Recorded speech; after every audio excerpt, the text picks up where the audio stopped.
Dr. Yulia Santi MPD. Saya akan memaparkan tentang bagaimana mata kuliah teori pengembangan kurikulum sekolah dasar. Pada hakikatnya mata kuliah ini akan memberi pemaknaan terhadap kondisi yang memang terus terjadi perubahan kurikulum di Indonesia. Jadi terkait dengan hal itu, pemaknaan dalam mata kuliah ini akan memperkuat bagaimana landasan, bagaimana konsep, bagaimana ke depan kesiapan, mentalitas, termasuk juga pembelajaran berdiferensiasi yang terkait dengan digitalisasi pembelajaran abad 21 yang akan disajikan dalam pertemuan, 14 kali pertemuan, sehingga semua mahasiswa mampu mengaitkan apa yang menjadi pemaknaan dalam setiap materi dalam mata kuliah pengembangan kurikulum ini dapat diimplementasikan dalam dunia kerja. Demikian paparan atau singkat daripada penjelasan mata kuliah teori pengembangan kurikulum. Saya akhiri. Assalamualaikum warahmatullahi wabarakatuh. Bismillahirrahmanirrahim. Assalamualaikum warahmatullahi wabarakatuh. Waalaikumsalam warahmatullahi wabarakatuh. Alhamdulillah, puji syukur kehadirat Allah Subhanahu wa Ta'ala. Salawat seiring salam, mari kita sanjung kehadirat Nabi besar Muhammad Sallallahu Alaihi Wasallam. Apa kabar Bapak Ibu hari ini? Alhamdulillah baik Ibu, sehat semua Bu. Oke, alhamdulillah baik semua ya. Oke, untuk hari ini insya Allah kita beberapa perkuliahan mata kuliah teori pengembangan kurikulum sekolah dasar. Jadi insya Allah nanti setelah paparan dari saya nanti ada sesi tanya jawab. Jadi saya akan memberikan beberapa pemaparan untuk konsep pemaknaan atau pendalaman bagaimana sih karena kita hari ini terkait dengan teori landasan pengembangan kurikulum itu sendiri. Tentu saja landasan-landasan apa saja yang menjadi acuan bagaimana sebuah kurikulum, terutama kurikulum di Indonesia itu dikembangkan, seperti itu ya. Oke, sudah izinkan berikutnya saya share. Ini ada materi.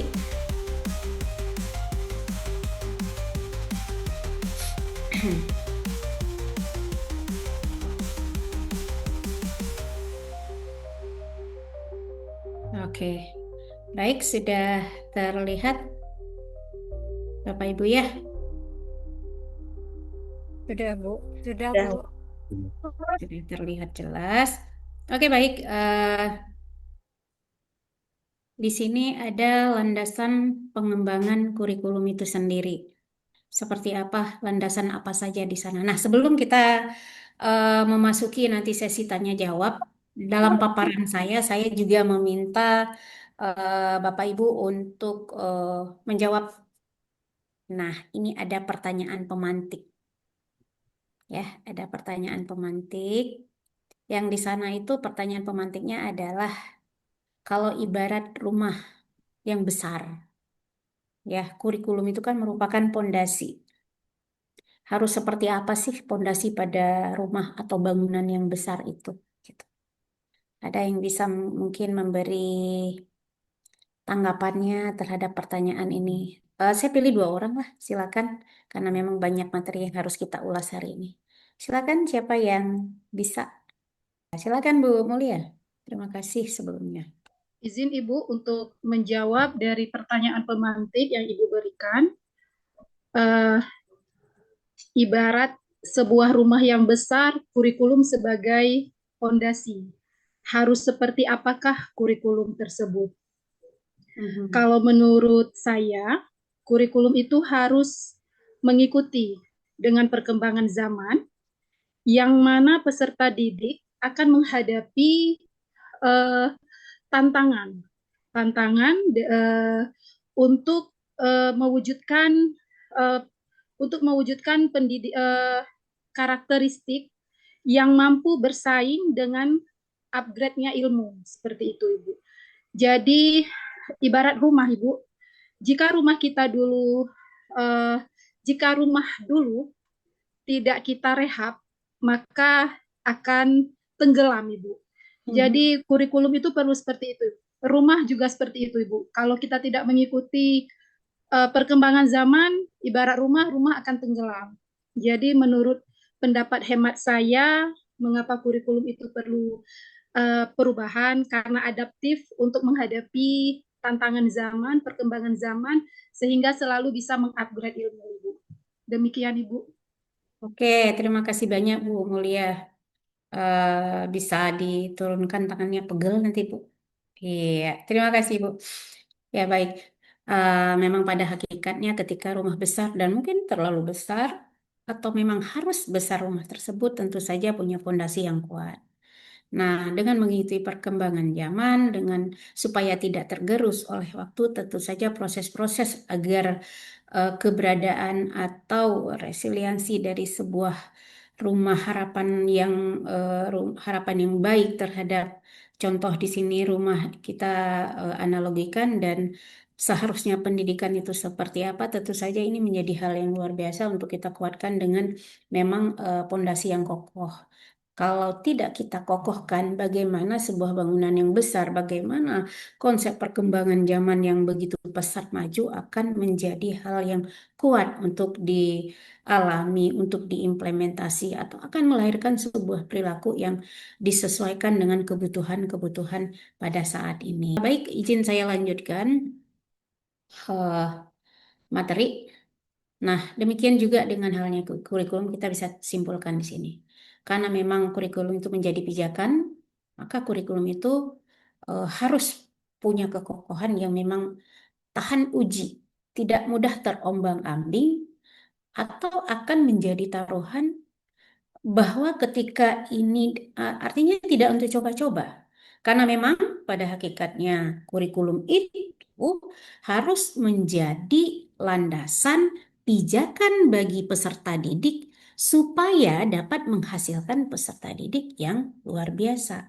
Apakah itu mendukung secara keseluruhan daripada kompetensi sosialnya, intelektualnya, bahasanya, moralitasnya, itulah tergantung dari bagaimana kuatnya pondasi daripada sebuah kurikulum. Oke, landasan pertama kita lihat di sini secara filosofis. Nah, secara harfiah filosofis itu cinta dan kebijaksanaan. Maksudnya di sini bagaimana? Karena memang secara filsafat mencakup keseluruh pengetahuan manusia, sehingga kita dapat melihat proses pendidikan adalah satu kesatuan yang menyeluruh.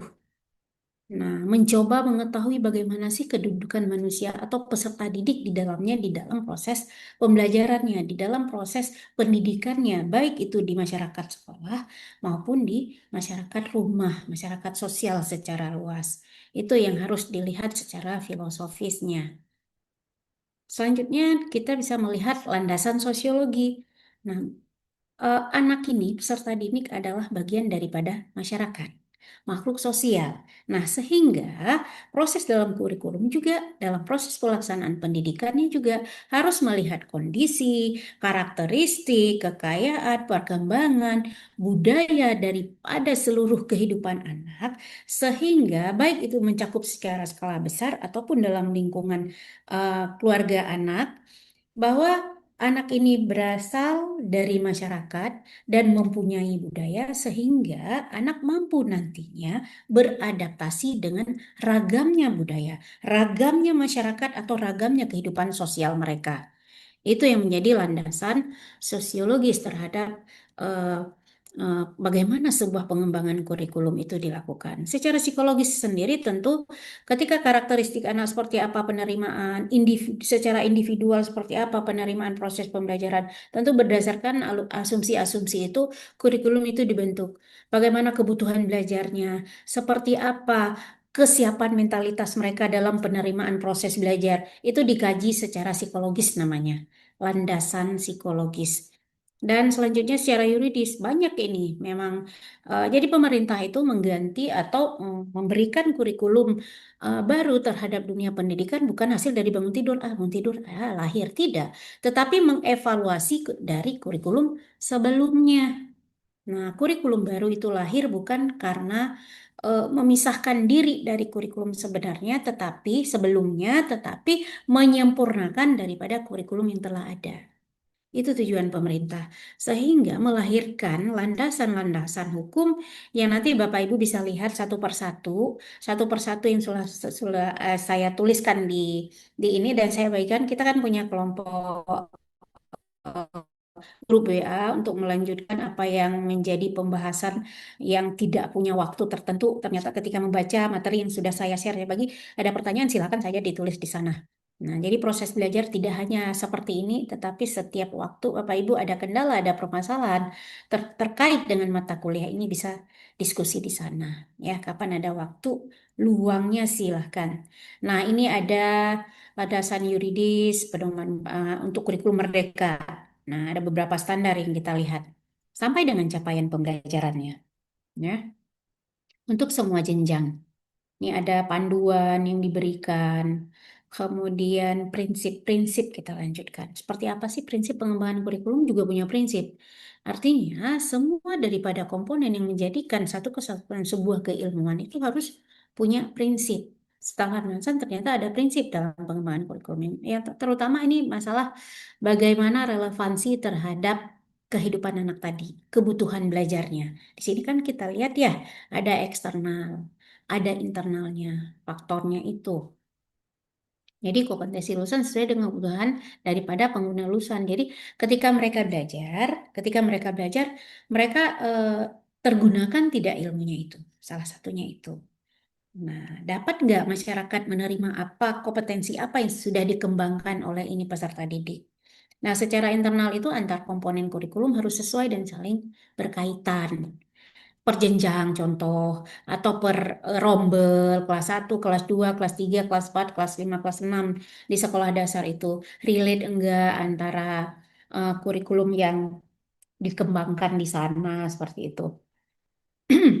Jadi memang hal-hal tersebut yang kadangkala menjadi acuan atau evaluasi dasar yang dilakukan ternyata kebutuhan masyarakat saat ini terhadap lulusan sekolah dasar seperti apa, SMP seperti apa, kemudian tingkat lanjut itu seperti apa, dan sampai dengan perguruan tinggi.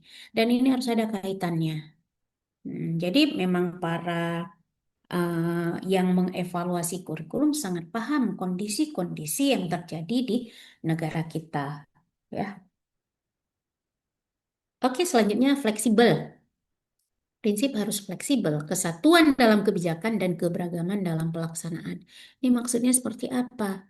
Jadi kebijakan lahirnya secara yuridis itu memang punya aturan yang sama kita. Walaupun orang yang di Sumatera, mungkin di Aceh beda, di Sumatera Barat beda, cara pelaksanaannya ya kan punya keberagaman dalam pelaksanaan tetapi pada hakikatnya mempunyai satu kesatuan dalam kebijakan punya ranah hukum yang kuat di sini kenapa pemberlakuannya dimulai di bulan sekian punya evaluasi yang sekian punya output sekian punya capaian pembelajaran yang sudah diatur oleh pemerintah ini dan ini nah itu menjadi hal yang fleksibel kita katakan. Di mana fleksibel? Ada kebijakan, ada aturan main sesuai dengan keberagaman wilayah, sesuai dengan letak geografisnya, sesuai dengan budaya-budaya yang mempengaruhi proses pendidikan itu sendiri. Nah, di sana fleksibelnya. Gitu ya. Kemudian di sini kita melihat kontinuitas, ada keberlanjutan.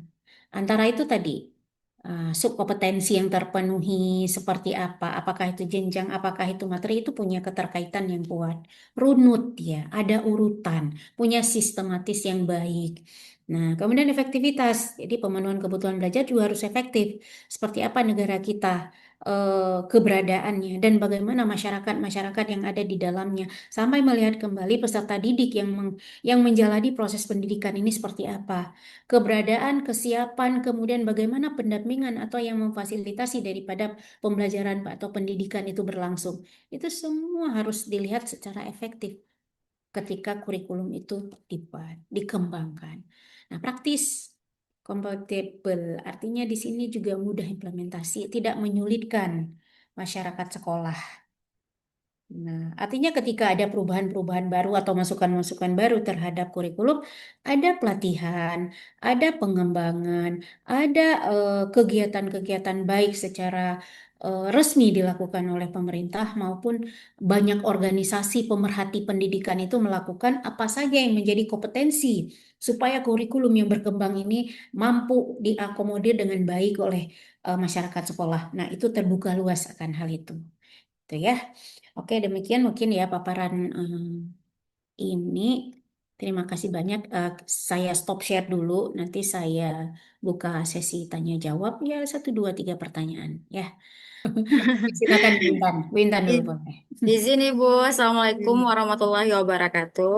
Waalaikumsalam Setelah warahmatullahi menyimak wabarakatuh. paparan dari Ibu tadi, Intan mau tanya nih, Bu. Sebagai guru, apa saja yang harus Intan persiapkan untuk perubahan kurikulum yang setiap tahunnya berubah? Selain menyiapkan mental nih, Bu.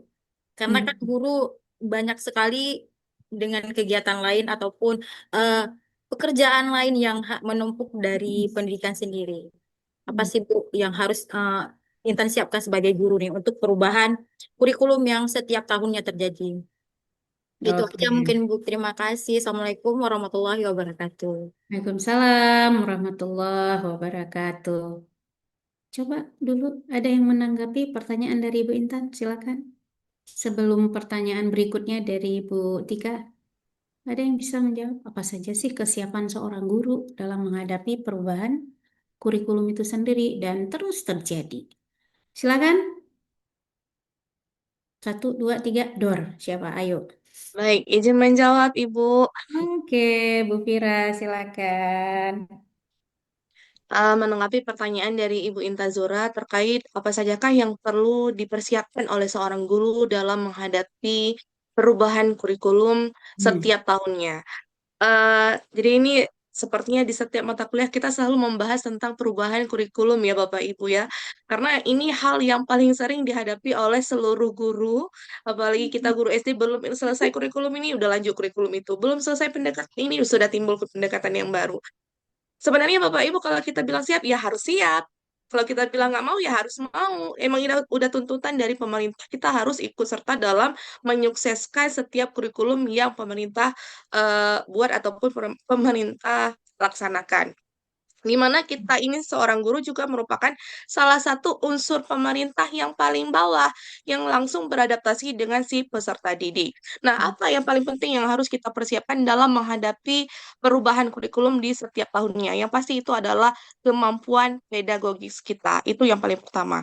Jadi ketika seorang guru memiliki kemampuan pedagogis yang begitu luar biasa, dia akan mampu mengikuti setiap alur di setiap kurikulum ataupun setiap pendekatan yang diterbitkan oleh pemerintah. Nah, ketika kemampuan pedagogisnya sudah ada, kita juga harus punya kemampuan keterampilan. Ketika ada pedagogis, kita juga harus mengerti keterampilan apa yang harus kita sesuaikan dengan kurikulum yang dijalankan saat ini.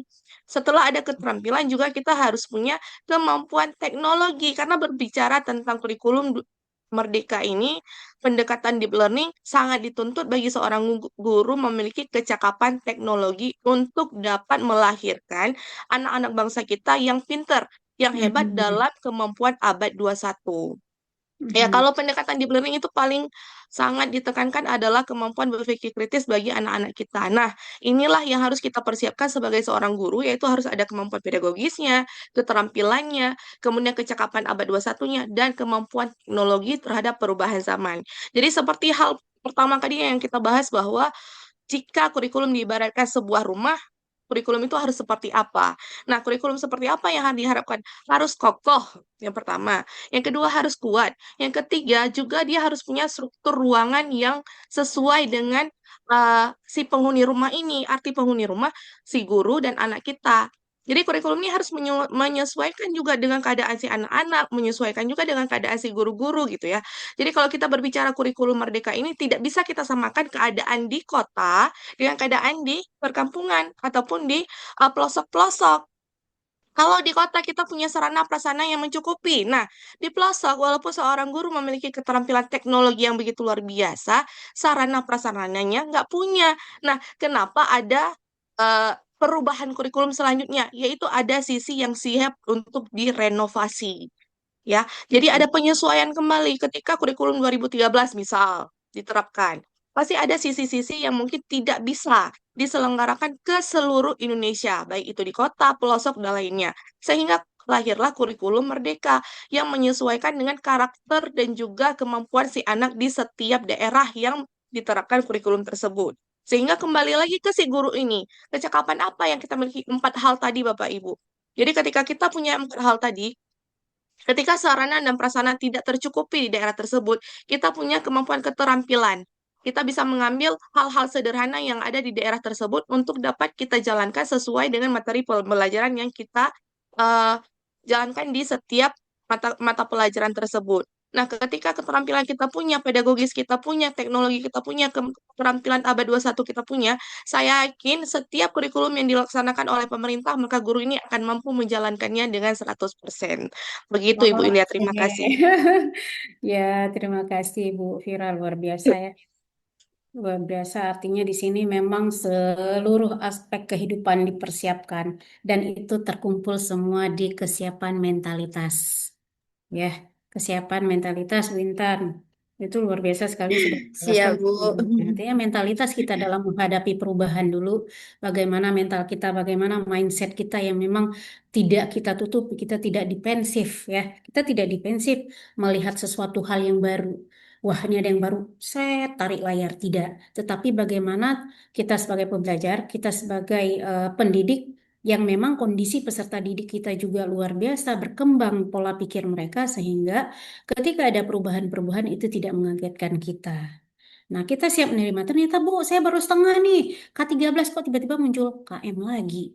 Nah, paradigma baru dulu. Setelah paradigma baru digodok lagi jadi kurikulum merdeka. Setelah asik-asik kurikulum merdeka, blak, muncul lagi pendekatan yang berbeda. Dan memang tidak mudah. Itu tidak mudah menghadapi hal yang baru. Tetapi artinya kita tidak secara mindset tidak ada penolakan. Itu yang jauh lebih penting, Bapak Ibu ya.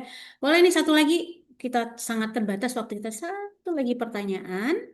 Setelah itu ya bisa kita selesaikan. Oke, silakan Bu Tika tadi ya. Silakan Bu. Ya, Bu. Terima kasih atas waktunya. Saya ingin sedikit bertanya di sini, Bu. Seperti yang kita ketahui selama ini, kurikulum kita kan selalu berubah-ubah. Setiap selalu berubah-ubah. Belum selesai satu kurikulum sudah muncul kurikulum lainnya atau pendekatan-pendekatan di dalam kurikulum tersebut. Nah, yang ingin saya tanyakan, apakah setiap perubahan kurikulum tersebut membawa dampak positif bagi dunia pendidikan kita atau malah Sebaliknya. sebaliknya? Nah, seperti itu, Bu. Oke, jadi sebelum saya simpulkan kan saya ini bagian dari kalau lapisan itu kalau tadi kata Bu Vira lapisan masyarakat paling bawah yang menyentuh pengguna daripada kurikulum itu sendiri. Nah, saya sedikit naik, sedikit naik gitu. Jadi artinya kita coba sentuh lagi ini. Nah, kira-kira seperti apa? Bisa tanggapin atau menjawab pertanyaan dari Bu Tika? Bisa raise hand? Sedikit saja. Kayaknya ada yang coba pengen jawab gitu. Oke, saya sudah melihat gerak-gerik daripada Pak Chandra. Silakan Pak. Baik, terima kasih Bu Santi atas waktu dan kesempatannya.